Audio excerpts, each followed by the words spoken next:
ফেরেশতাদের কাবা। আমরা যেমন মক্কায় কাবা, ফেরেশতাদের কাবা কেবলার নাম হচ্ছে আল বাইতুল মামুর, 7 আসমানের উপরে। এটা কত বড় শুনেন।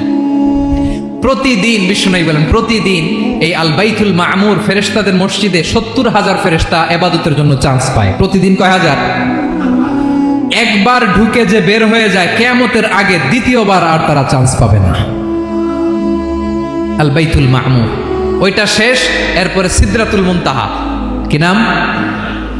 সীমান্ত বৃক্ষ। ওইটা আরো বড়, একটা বিশাল বড় বড়ই গাছ আল্লাহ বানাইছে।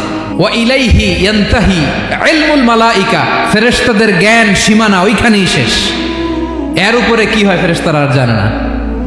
ফেরেশতাদের ক্ষমতা এখানে শেষ। সিদরাতুল মুনতাহা, সিদরাতুল মুনতাহার এরিয়া শেষ, এরপরে শুরু হয় আল্লাহুল মাহফুজ, কোরআনের বাড়ি। কোরআনের বাড়ি কই? বাল হুয়া কুরআনুম মাজিদ ফি, এটা মিন দুররাতিন বাইদা, সাদা ঝকঝকে ডায়মন্ড দিয়ে আল্লাহ বানাইছে। আমাদের সবার তাকদীর ভাগ্যলিপি ওইখানে লেখা, কি হবে না হবে। কোরআনের বাড়ি ওইটা, ওইটা শেষ। এরপরে শুরু হয় লা জামান লা মাকান এরিয়া। ওইখানে কোনো জামান নাই, মাকান নাই, no time no space area শুরু। ওইখানে কুরসি, যেখানে আল্লাহ পা রাখেন বা কুদরতি পা রাখেন, আল্লাহর কুরসি। বড় রাজা বাদশারা সিংহাসনে বসে পা রাখে একটা টেবিলের উপর, শাহী টেবিল, ওইটার নাম কুরসি।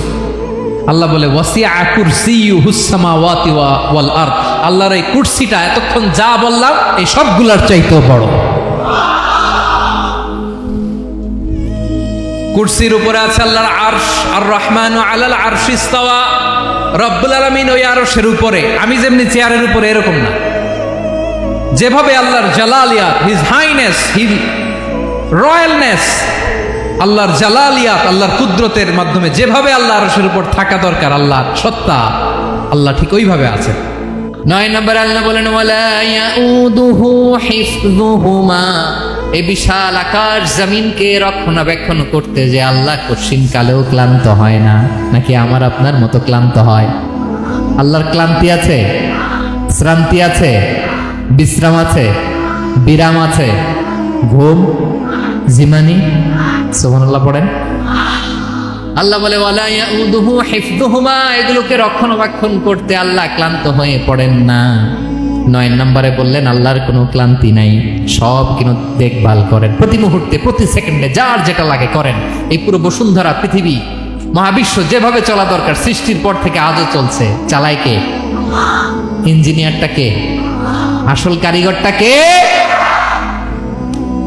9 নম্বর চলে গেল, আল্লাহ ক্লান্ত হন না। আর বাকি রইল কয়টা?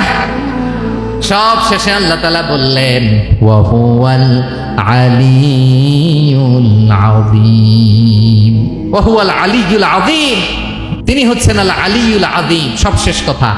প্রিয় ভাইয়ের, আমি বলেছিলাম আয়াতুল কুরসিতে আল্লাহর মোট কয়টা সুন্দর সুন্দর নাম আছে? 2টা তো বলে ফেলছে। এগুলো কি ছিল? আল হাইয়ু, আল কাইয়ুম।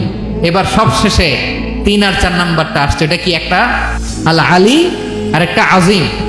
3 নাম্বারটা হচ্ছে আল আলী, 4 নাম্বারটা আযীম। আল আলী মানে হচ্ছে সর্বোচ্চ, দ্য গ্রেটেস্ট, দ্য হাইয়েস্ট। তার উপরে কেউ আছে? ঊর্ধ্ব জগতের যে বর্ণনা দিছি, কি বুঝলেন? আল্লাহর উপরে কেউ আছে? এই জন্য তিনি হচ্ছেন আল আলী, সবচেয়ে উপরে, সর্বোচ্চ, দ্য হাইয়েস্ট। তার উপরে কেউ। এজন্য আল্লাহ বলেন সাব্বিহ ইসমা রাব্বিকাল আ'লা।